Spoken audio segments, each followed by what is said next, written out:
ئومەتی ئیسلام لەسەر سیستمە پەروەردە بوو سلمانی فارسی ڕاست بۆ عومەری کوڕی خەتاب و فەرمووی جوێل لێ ناگرین لەبەرتۆ ئەو کراسەی کە وەرت گرتووە هەروەکو کراسەکانی ئێمە وایە لە غەنیمەت وەرت گرتووە کەچی کراسەکەی تۆ درێژترە.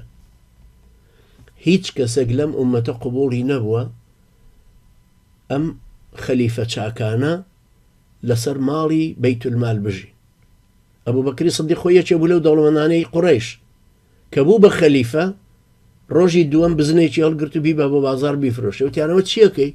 وتی وەڵا کاکە و بزنم هەیە بزنا بم بۆ بازار بیفرۆشمە ئەی پارێکم خۆ بێتە دەست. وتیان بابە تۆ بووی بە خەلیفە ناکرێ ئاوە ئەبێ ڕاتوێکت بۆ ببڕێتەوە لە بەیت المال.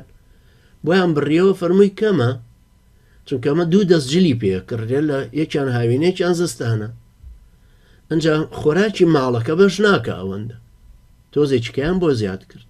1400 ساڵ لەمە و پێش ئومەتی ئیسلام ڕاتبی بۆ ڕێیس جمهور داناوە و جای کردوتەوە نەیهێشتوە تێکەڵ بە یەکتری ببێ.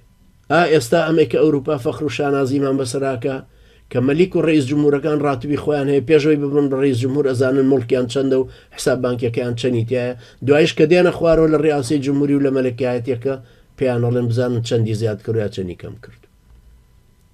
ئەوە لە 1400 ساڵام ئومەتەی ئێمە ئەمەی کردو.